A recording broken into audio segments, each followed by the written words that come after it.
aujourd'hui, je me retrouve avec Olivier. Salut. Olivier, donc c'est un ultra trailer, on peut te présenter comme ça. Mm. Parce que bon, Ça fait 4 ans là que je vu suis le dedans. programme de cochon que tu as fait à la fin de l'année, on va en parler. Donc voilà, on va un peu discuter de ta saison, hein. Ouais. Donc tu as débuté ta saison comment quoi, avec, Alors ça s'est terminé en novembre, juste après la Diag l'année dernière. Je me suis fait opérer du pied parce que je devais faire une opération depuis longtemps qu'il fallait absolument faire. Donc j'ai programmé ça en fin de saison, en décembre. Et puis j'ai re-attaqué au mois de mars. En remettant un petit peu de volume gentiment et en faisant pas mal de muscu renfo parce que j'avais le mollet surtout qui avait beaucoup fondu, j'avais beaucoup perdu au niveau muscu. Et j'ai fait un mois vraiment avec beaucoup de renfo, beaucoup de volume. Et puis après, je suis reparti dès avril sur les premières courses. ouais, donc Voilà. une saison quand même bien longue parce qu'elle n'est pas terminée la tienne en plus. Ouais, elle n'est pas terminée, ça va aller jusqu'à la Saint-Élion normalement. J'ai déjà fait 4-5 ultras cette année. Et c'est quelques courses aussi, des courses plus courtes. Donc, mais ça va faire une belle saison encore à 4 ou 5 000 km, c'est sûr. Ouais, c'est costaud. Et donc du coup, ouais, t'as pas mal enchaîné, mais ton enchaînement des derniers mois, là, il était prévu ou c'était totalement au feeling Ah non, j'avais prévu, hein, donc je m'étais inscrit à l'UTMB. L'objectif c'était vraiment de savourer une course. Cette course parce que c'est pas une course sur laquelle moi, je m'évalue dans la classe moyenne entre guillemets des groupes. Et donc il y a vraiment beaucoup de l'élite, le top du top. Et donc c'est pas une course sur laquelle j'avais prévu de me faire très mal entre guillemets. Et donc j'y suis allé en mode tranquillement pour vraiment bien profiter. Ouais. Me forcer à faire 2 nuits dehors parce que c'est assez difficile les 2 nuits. Ouais. Sinon je serais arrivé dans la nuit, je pense dans les 35 heures. Et là du coup j'arrive à un peu moins de 40 heures en 39 et quelques. Et voilà, mais j'ai vraiment bien savouré l'UTMB. Après j'ai enchaîné 3 semaines après avec l'UTMV juste ici là au Ventoux. Pour sa première édition, une course vraiment sympa. Alors certes on n'était pas beaucoup mais il y avait quand même quelques coureurs connus. Et voilà, un 100 miles qui était bien ficelé, un beau parcours. Enfin, moi, je me suis bien régalé. Et je l'ai fini avant la deuxième nuit, donc je suis arrivé à 22 heures de mémoire. Voilà, en finissant cinquième. Et 3 semaines plus tard, j'ai enchaîné là avec la Bacard à Monteux, au lac de Monteux.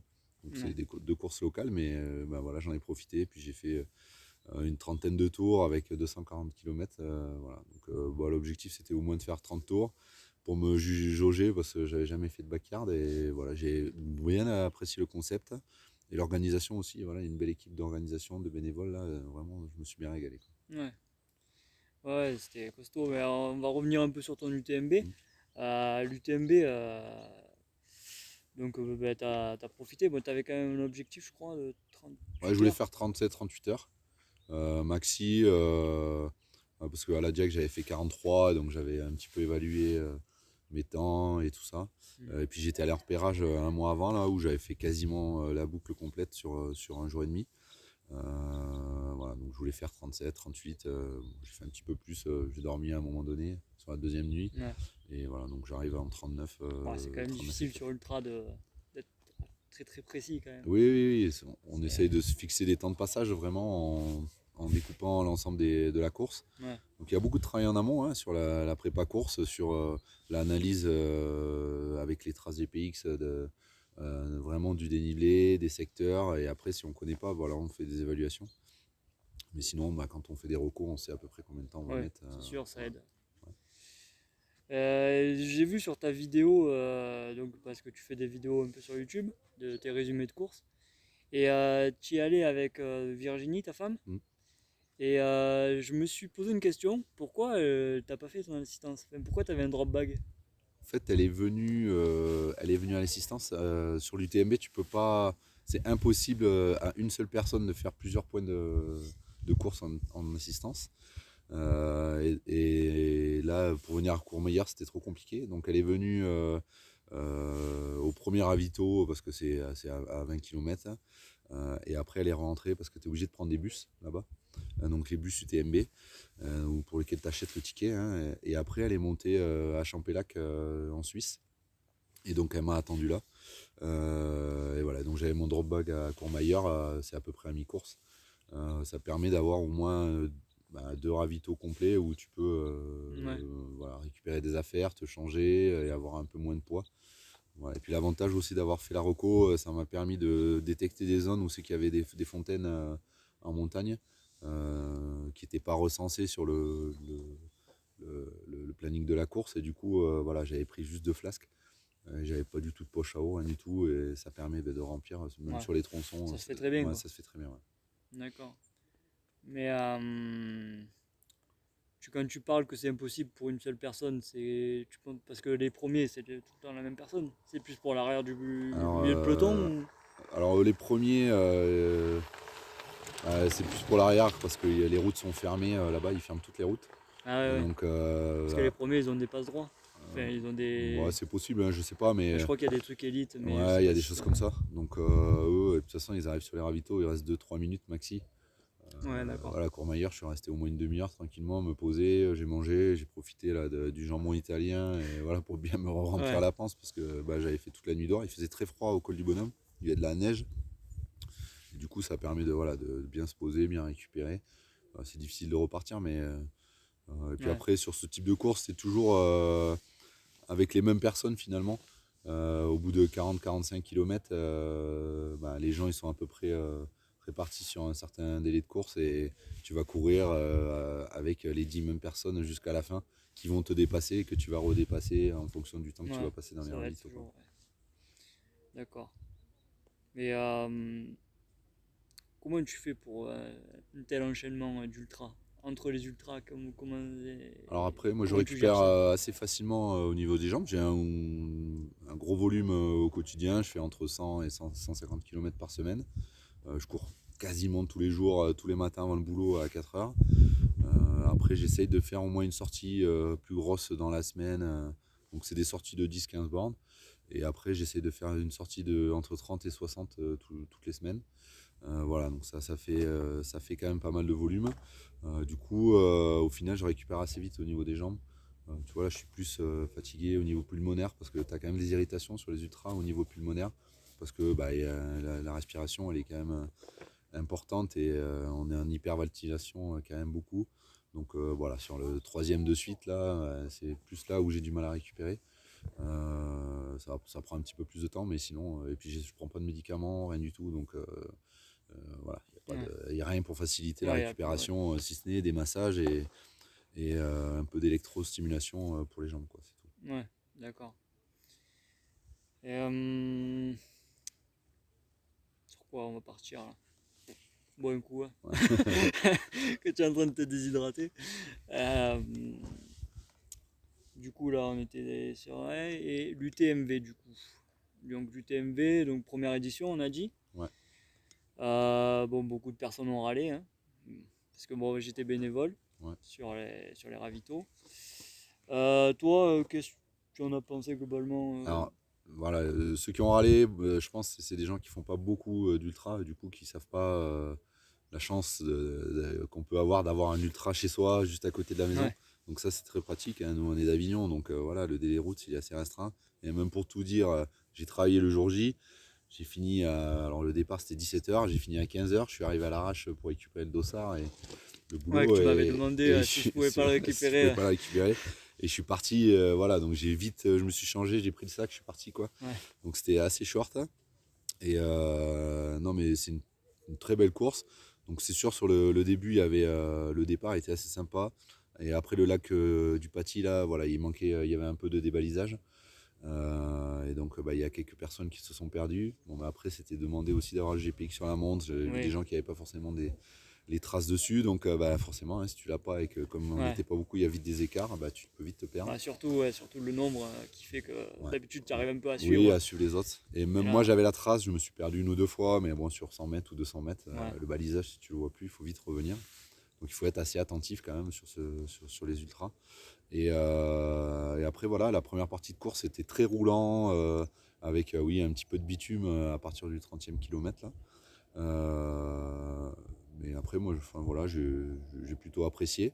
Et puis la deuxième partie de course, après la base de vie, c'était un petit peu compliqué parce que la base de vie, elle arrivait quand même assez tôt dans la course, moi j'ai trouvé. Du coup, pour les premiers, on est arrivé vraiment à 3-4 heures du matin. C'était en extérieur, du coup il fait assez froid, donc tu essayes de vite faire Ouais. pour te changer. Et voilà, et du coup c'est assez long quand même sur la deuxième partie. Donc peut-être la base de vie à Aurel, en tout cas pour moi, ça aurait été plus sympa, je trouve. Arriver au petit matin et tu as moins de kilomètres à faire sur la deuxième partie. Mais bon, ça m'a pas plus choqué que ça. Et après, sur Aurel, c'était top. Là, on est arrivé, il y avait le cochon qui tournait dans la cheminée. Là. Moi, je suis arrivé au petit matin avec le lever du soleil. Là, c'était extraordinaire. Les pacers, c'était top aussi, le fait de pouvoir avoir des amis qui viennent courir avec toi sur un petit tronçon. Il n'y en avait qu'un à la fois, mais je pense que c'est moi qui en avais le plus, j'en avais 4. Ouais. Donc ils se sont partagés les distances entre 15 et 30 km chacun. Mais voilà, ça permet d'avoir des gens avec toi qui soient frais du coup et qui peuvent suivre ton rythme. Ouais, c'est sûr. Et voilà, sur les ravitaux, il y avait vraiment tout ce qu'il fallait. Des bénévoles aux petits soins avec nous, nous demander s'ils voulaient nous faire cuire des pâtes, du riz, enfin rapidement, parce qu'ils avaient déjà tout de près, mais juste à mettre dans la casserole. Voilà, c'était super. Après la montée au Ventoux, c'était un petit peu dur depuis la sortie des gorges de Hanesque, parce qu'elle était assez longue Ouais, quand elle est même. bien longue. Hein. Ouais, elle est bien longue et tu peux pas courir dans cette gorge là qu'il y a, c'est assez Flassan, je crois, après Flassan là. Et du coup, tu es obligé de marcher. La montée, elle fait 15 ou 17 km, je crois. Ouais. Donc c'est très très long. Surtout à la fin en plus. Et les 6 derniers kilomètres, ils sont très très très raides. Voilà, donc et je suis passé en haut au sommet où tu étais là en tant que bénévole, juste à la tombée de la nuit. Voilà, et la descente dans le noir, c'était assez roulant, donc c'était plutôt agréable parce que tu es assez fatigué. Mais je pense que dans l'autre sens, vraiment, ça va être une super course. Parce que tout le monde va arriver au sommet avant la nuit, hein, normalement. Ouais. Et donc après, tu descends dans le noir, c'est pas trop gênant. Et de faire les gorges de Hanesque où on a souffert de la chaleur parce qu'il n'y a pas de ravito sur un long tronçon. Ouais. Du coup, les gens ils vont passer dans le noir et tu consommes beaucoup moins d'eau. Donc je pense qu'il y aura une grosse plus-value. Avec la base de vie sur Aurel, à mon avis, ça peut être sympa aussi. Et voilà, donc je pense que ça peut faire encore une très belle course. Quoi. Ouais, c'est sûr que ça peut être pas trop mal. Puis en plus, ils auront l'expérience de la première édition. Donc, oui, en tout cas, moi je dénote beaucoup plus de points positifs que de points négatifs. Après, c'est beaucoup de. C'est beaucoup. Les gens, c'est beaucoup ça. Hein, ils visent que le négatif et le positif.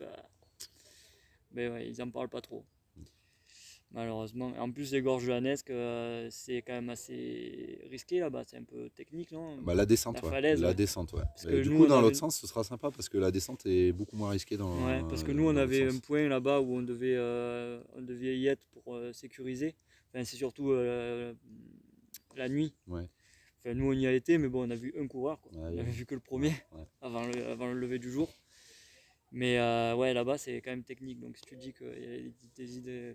Dans l'autre sens, ce sera beaucoup moins technique parce que c'est la descente au final qui est assez raide. Ouais, oui, ouais. Alors que du coup, si tu la montes, il y a des cordes pour s'accrocher, des choses comme ça. Donc, à mon avis, il y aura une grosse plus-value à aller dans l'autre sens. Quoi.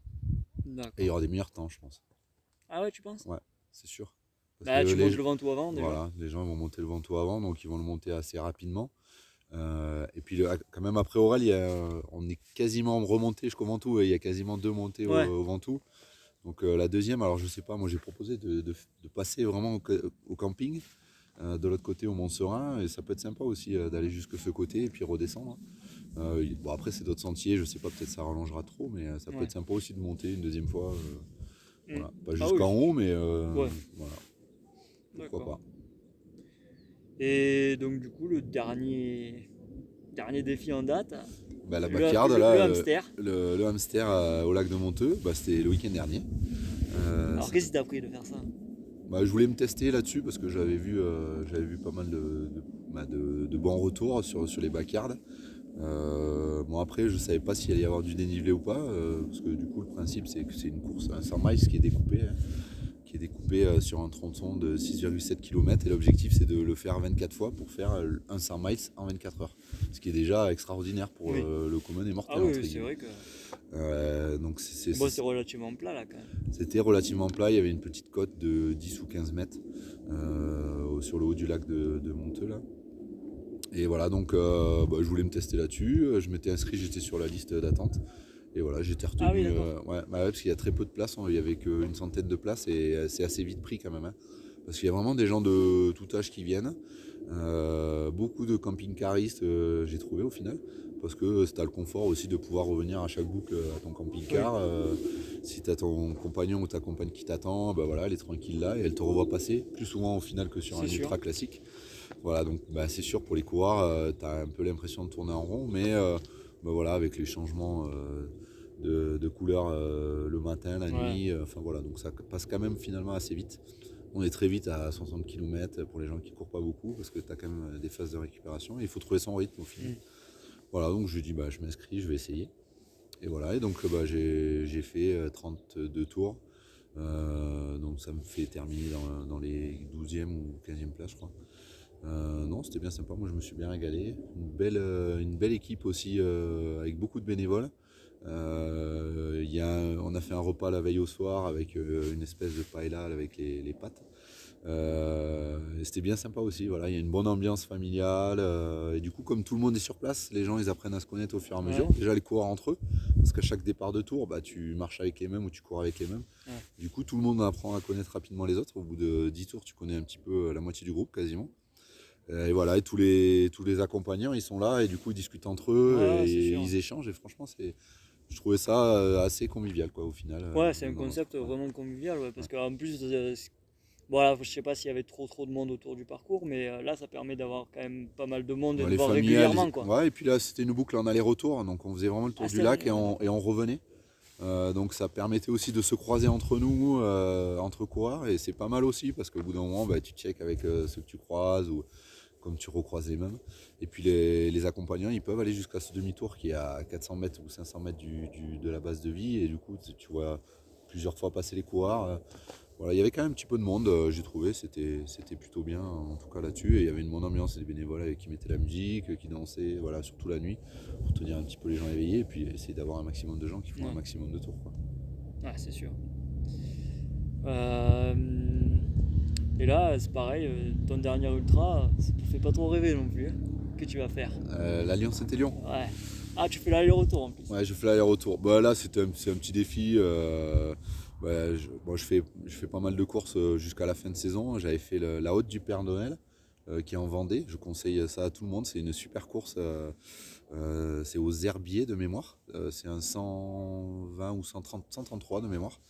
Voilà, et en début de saison aussi, il y a une course que j'aime bien qui est sur Lyon. C'est les trails, le trail des coursières. Pareil, c'est un 120 et c'est pareil, c'est assez roulant, il y a des petites montées, des petites descentes. Voilà. Mais moi j'aime bien aller jusqu'au début de l'hiver. Et puis voilà, donc là la Saint-Élion, j'avais jamais fait. C'est pas très très loin, on est à 2h30 Ouais. de route, donc ça me permet d'y aller sur le week-end. Voilà. Donc ma femme m'attendra dans le camping-car le samedi et on parle, j'ai vu le samedi matin et c'est un autre défi aussi parce que comme je fais l'aller-retour, tu as un temps de pause assez important à Saint-Étienne en arrivant en fonction du temps que tu mets. Il y a une barrière horaire en fait, il ne faut pas arriver je crois après 22h et on part à 8 ou 9h du matin, mais du coup si tu arrives et que tu as 3-4 heures, tu as bien le temps de récupérer, essayer de dormir un petit peu. Et voilà, il était chronométré que sur le retour, que sur la partie Saint-Étienne-Lyon. Ah ouais. Ouais. Ah, l'aller, c'est plaisir, quoi. C'est pour le plaisir, entre guillemets. Le classement se fait vraiment sur le deuxième secteur. D'accord. Voilà, c'est le concept aussi Ouais, qui est pas mal. c'est Voilà. ouais, une course sur fatigue, quoi. Voilà. Donc c'est dans 1 mois et demi, ça laisse le temps de se préparer. Là, je fais quelques courses encore. Le Trail de la Gorse, par exemple, qui est pas très loin d'ici, 40 km la semaine prochaine. Voilà, bon, j'essaie de garder un petit peu de volume, même si Ouais. cette semaine j'étais tranquille, mais voilà, aujourd'hui j'ai fait 50 km sur le testing de Brooks là, voilà, un petit peu avant le testing, je suis monté au Ventoux et puis je suis allé rejoindre des copains en bas pour remonter dans l'autre sens. Voilà, l'objectif c'est de garder un petit peu de volume. Ouais. D'accord, ouais, c'est vraiment la clé, quoi. Tu gardes le volume et pas trop d'intensité, toi. Je fais quelques séances de fractionnés, j'en fais une par semaine au maximum. Des fois, je fais du court, soit du 30-30. Sinon, c'est du plus long. Donc, c'est des séries de 4 minutes ou 5 minutes. Voilà, 3-4 séries maximum. Mais l'idée, c'est quand même d'essayer de changer dans la semaine pour pas avoir la monotonie. Ouais. Le type d'entraînement, donc je fais pas que des sorties de 10 bornes tous les jours et une sortie de 40 à la fin de la semaine. Ouais. Donc, je vais faire du 7 ou un tour des remparts par exemple à Avignon, et puis le lendemain je vais faire un semi, et puis sur le lendemain un petit peu de fractionné. Enfin, moi je trouve que la clé c'est ça, c'est vraiment la variation Ouais, d'intensité sur les entraînements. Voilà. De toute façon, sinon tu rentres dans la monotonie, et quand tu es dans la monotonie, tu as vite des blessures aux jambes, tu as vite un syndrome d'essuie-glace qui arrive, ouais, c'est sûr. voilà. Donc il faut essayer de varier. Ouais. Le mieux, c'est la diversité. Ouais. Voilà. Et puis le renfo, j'aime pas trop ça. Donc j'en fais en début de saison surtout, pendant les 2-3 premiers mois. Donc là je m'astreins, hein, le gainage, Ouais. le travail sur la cheville, la proprioception, beaucoup. Il faut en faire 2-3 fois dans la semaine. Puis après sur le reste de la saison, moi, j'en fais très très très peu, quoi. Un petit peu de natation, un petit peu de vélo, voilà, pour faire un peu Ouais. d'entraînement croisé. Mais C'est bien complet quand même. ouais, bah, et l'idée c'est, si tu veux en tout cas être en forme et Ouais. être bien sur les courses, c'est pas subir le jour de la course, c'est d'être bien entraîné, quoi, hein. Ah oui, de toute façon, oui. C'est comme ça qu'on Y a pas profite de... au final de la course, quoi. Mm. Ah oui, c'est sûr qu'après, sinon tu vas la subir tout le long. Et voilà. Mais bon, après, le renforcement, tu fais juste des rappels dans l'année ou après tu supprimes carrément Ah, moi je supprime carrément, ouais. Tu supprimes Alors carrément, je tu fais fais un petit peu que l'hiver. d'électro, surtout en phase de récup, donc, bah, pour éviter tout ce qui est courbature. Moi j'en ai très très peu, mais c'est surtout en phase de récup, ça permet de récupérer plus facilement, je trouve. Avec les appareils classiques, les complexes. Et sinon, j'en fais un petit peu en renfort de temps en temps. Voilà. Mais je préfère aller faire des escaliers à Avignon, monter Ouais, des marches, et puis c'est la même ouais chose, c'est un quoi, hein. peu plus ludique. Ouais. Voilà, ouais. D'accord. Beaucoup en extérieur, quoi. Puis bon, après, vu le nombre de fois où tu grimpes le Ventoux dans l'année, Ouais, je sais pas, j'ai dû monter au moins 20 ou 30 fois cette année déjà le Ventoux. Ouais, puis il y a des sorties où j'en fais 2-3 montées, donc ouais, après ça cumule assez vite. c'est sûr. Voilà, donc on a fait un peu le tour de ta saison et après ça va être coupure après la Saint-Élion. Bah, coupure, oui, il y aura 2-3 semaines de relâche vraiment pour les fêtes. Et puis après, on va regarder, il y a souvent des petits trails locaux Ouais, en winter là, des trucs sympathiques, des trucs sympas où tu peux t'amuser un petit convivial. peu, voilà, voilà, plus convivial. Si j'arrive, j'irai faire à faire un petit peu de ski, bah, j'irai faire un petit peu de On se ski. fait râper par le brouillard. Ouais, ouais. Parce que le ski, j'aime bien aussi. Mais c'est vrai que l'année dernière, j'ai pas pu en faire. Et puis D'accord. après, généralement, ça re-attaque au mois de mars avec l'RJ Trail du Ventoux, des courses comme ça localement, là. Voilà, donc bah, il faut qu'on recommence à courir en février, bien remettre une dose en février pour être prêt au mois de mars, quoi. Ouais, c'est sûr. Et donc, bon, je pense que tu es au courant, on est sur le week-end de la diagonale, là. Ouais. Et je sais pas si tu as suivi un peu. Bah, j'ai beaucoup travaillé, mais j'ai suivi, voilà, Ok. bah, comme Bon, c'est j'ai fait Aurélien la course, Dunampalas qui a ouais, gagné. j'ai fait la course l'année Et dernière. j'aimerais avoir ton avis sur la diagonale. Qu'est-ce que tu en avais pensé l'année dernière? Alors c'est une course extraordinaire. L'année dernière, bah, on y était pour l'anniversaire. Alors c'était les 20 ans ou En les 30 plus. ans, je sais plus. Donc bah, il y avait énormément de monde. Mais c'est une course, enfin voilà, c'est à part. Dans le monde des ultras, c'est vraiment à part. J'en ai fait quand même pas mal, des 100 miles ou pas loin. Et vraiment, il y a une ambiance de folie. Toute l'île s'arrête de vivre, en Ouais, gros, ouais. pendant une semaine. Les gens, ils sont là sur toutes les courses et pas seulement sur la Diag, hein. Ils sont là sur le Boumont, ils sont là sur la Zambro Trail. Ils suivent toutes les courses, et bah, sur la Diag, il n'y a qu'à voir, hein. Au départ, pendant 10 km, tu as des gens tout le long de la route qui t'applaudissent, qui t'appellent par ton prénom, Ouais. et ça te pousse, c'est terrible, quoi. Et même après, dans des endroits à Sillaos ou vraiment au milieu de rien, où tu as des gens là qui sont là, tu te demandes comment ils sont venus déjà. Bah, déjà, ils sont obligés d'être venus à Et pied voilà, déjà. c'est un régal. Voilà, donc moi c'est pareil, j'étais allé, j'avais pas d'objectif de temps. Je voulais faire dans les 40 heures, j'ai fait 43 heures, mais c'est pareil, là tu as un très haut niveau, donc Ouais, c'est assez relevé, quoi. c'est Mais compliqué. c'est une course extraordinaire. Voilà. Et c'est assez raisonnable, je trouve, au niveau de l'inscription, parce que ça coûte bien moins cher que d'autres courses de réputation internationale qu'on peut trouver sur le territoire métropolitain. Voilà, donc je trouve le prix raisonnable au vu de tout ce qu'on a là-bas, entre guillemets, en termes de cadeaux, les Ouais, ravitaux aussi qui sont très bien fournis. Les points d'eau où il y a des endroits c'est perdu, il faut amener de l'eau en hélicoptère, enfin voilà, ça coûte très cher. Donc l'un dans l'autre, c'est assez raisonnable. Bon, il faut aller là-bas, hein, c'est sûr, il ouais faut le payer plus cher, je pense que ça doit être c'est le le billet voyage. d'avion. Moi j'étais passé par la formule du package.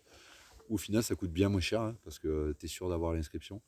Et tu réserves, au final, tu es en billet d'avion dans les premiers, donc tu as tous les créneaux Ouais, t'es disponibles sûr de. et tu es sûr d'avoir ce que tu veux, quoi. Voilà, ceux qui font le tirage au sort, c'est un petit peu plus compliqué, quoi. parce qu'il ne reste plus beaucoup de place dans les avions, donc tu ne peux pas choisir de partir tel jour ou tel jour. Moi, j'encourage tous les gens à prendre les packages. Après, c'est limité, hein, il y en a un nombre de places limité, il faut sauter dessus dès que ça ouvre. Ouais. D'accord. Voilà, aujourd'hui on était sur le testing books. Qu'est-ce que tu en as pensé un peu de... Super sympa. Moi, j'avais fait 2-3 sorties comme ça, testing sur l'UTMB, ils en font par exemple. Ça permet déjà de rencontrer d'autres coureurs, généralement qui sont du coin.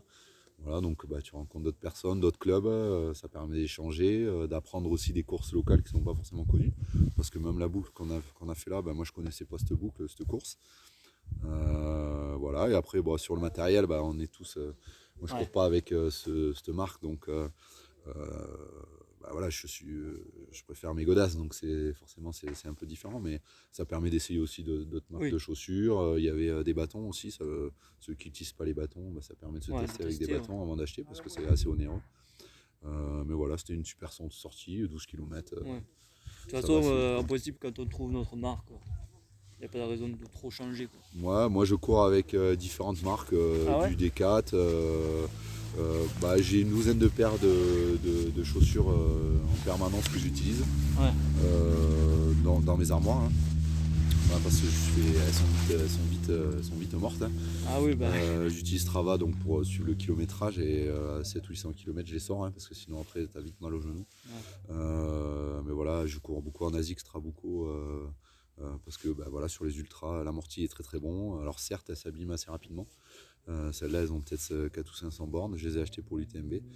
Mais j'ai fait l'UTMB avec, et j'ai fait pas mal de tours à la Backyard aussi. Donc elles tiennent quand même pas mal. Mais après, j'utilise beaucoup du Salomon et du Nike pour tout ce qui est route, les Pegasus. Ça fait 15 ans que je cours avec ce modèle. Voilà, de toute façon, généralement, les gens, quand ils ont trouvé une marque et un modèle, ils changent très très peu, quoi. Très peu, c'est sûr. D'accord. Bon, mais on va terminer doucement. Et qu'est-ce que tu penses du coup de cette bière, là, la Renarde? Eh bien voilà, je connaissais. Bière de récup. Ouais, je connaissais pas du tout, sans alcool ni gluten. Ça descend très très bien, tranquillement. C'est bio, je vois, il y a des logos de partout. C'est fait en France. Ouais. C'est dans le coin. En Chambéry. Ah, Chambéry. Voilà, encore une petite découverte sympa. Alors je sais que j'ai un collègue, il a une application sur le téléphone. Dès qu'il boit une bière, en fait, il fait une photo, il la met dessus, il met un avis, et donc ça lui fait comme s'il avait une cave à bière entre guillemets avec toutes les bières qu'il a bu, et il peut partager ça avec les autres. D'accord, je connais pas. C'est pas mal. Ouais. D'accord. Voilà, très très bonne. Mais après, ici on a la bière du Ventoux, hein. Je suis un peu chauvin, mais elle est aussi sympa, et c'est Allergie Trail, je crois qu'on a ça à l'arrivée, et sur d'autres courses ici, donc voilà, je l'aime bien aussi. Après, je suis pas bière, j'en bois pas des tonnes, mais voilà, de temps en temps une petite apéro, de toute façon. Ah oui, de toute façon, voilà, faut en profiter. Tranquille. Puis bon, voilà, ça permet d'être un minimum, avoir un peu la conscience tranquille. C'est sans alcool, mais on se fait plaisir. On se fait plaisir. Bon, mais voilà, je te remercie, Olivier. C'était avec grand plaisir. Moi, je te souhaite que du bon pour ta nouvelle chaîne. Plein de vidéos, j'ai vu déjà, avec des sujets intéressants. Moi, je suis tout le monde du trail, donc je connais plein de choses et je m'intéresse à tout. Donc voilà, ça fait partie des chaînes que j'ai likées, et j'invite tout le monde à faire pour avoir des infos en temps réel, et c'est super sympa. Merci pour l'invitation. Merci, je mettrai ta chaîne de toute façon dans la description. Bon, mais salut à tous. À bientôt.